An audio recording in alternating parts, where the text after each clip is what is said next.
আয়োজনে শুরুটা করছি বড় পর্দার তারকাদের ভোট যুদ্ধের গল্পে। ওমর সানি আর অমিত হাসানের মুখোমুখি মিশা সওদাগর আর জায়েদ খান। ছেড়ে কথা বলছেন না খল অভিনেতা ডেনিস ইডাক আর ইলিয়াস কোবরা। রূপালী পর্দার এই শিল্পীদের যুদ্ধটা কোনো চলচ্চিত্রে নয়, বাস্তবে। আগামী 5 মে বাংলাদেশ চলচ্চিত্র শিল্পী সমিতির নির্বাচন। এ উপলক্ষে বিএফডিসি এখন পরিণত হয়েছে শিল্পীদের মিলন মেলায়। শুধু অভিনেতা অভিনেত্রীদের মধ্যেই সীমাবদ্ধ নেই এবারের নির্বাচন। প্রযোজক আর পরিচালকরাও মাঠে নেমেছেন তাদের পছন্দের প্রার্থীর পক্ষে প্রচারণায়। নীরবতা ভেঙে উৎসব মুখর বিএফডিসি। উপলক্ষ চলচ্চিত্র শিল্পী সমিতির নির্বাচন। ব্যানার, পোস্টার আর লিফলেটে ছেয়ে গেছে পুরো এফডিসির এক প্রান্ত থেকে অন্য প্রান্ত। নবীন প্রবীণ শিল্পীদের পদচারণায় মুখর চলচ্চিত্রের এই প্রাণকেন্দ্র। এবারে নির্বাচনে প্রতিদ্বন্দ্বিতা করছে 3টি প্যানেল। এর মধ্যে একটি প্যানেলের সভাপতি আছেন ওমর সানি ও সাধারণ সম্পাদক পদে অমিত হাসান।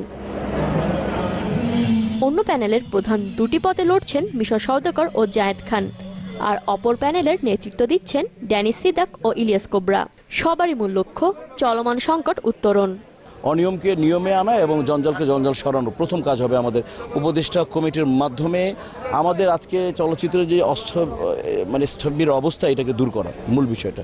যুগোপযোগী একটা প্রায়োগিক নীতিমালা তৈরি করার জন্য আমাদের শিল্পীদেরকে নিয়ে আমরা এগিয়ে যাব এবং সেটা আমাদের সরকারের সাথে বসে আমরা সেই একটা নিয়ম করব, যাতে আমাদের শিল্পীদের মান মর্যাদা, চলচ্চিত্রের উন্নয়নটা হয়।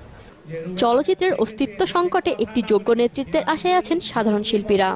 যারাই আসুক তারা কথা মতো কাজটা করুক, শিল্পী সমিতির জন্য কিছু করুক, এটি হলো চাওয়া।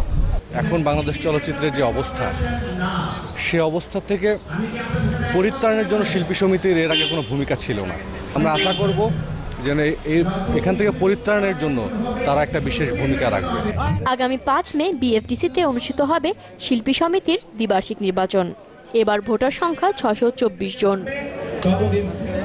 ফাতেমা রেজা অধরা, চ্যানেল 24, ঢাকা।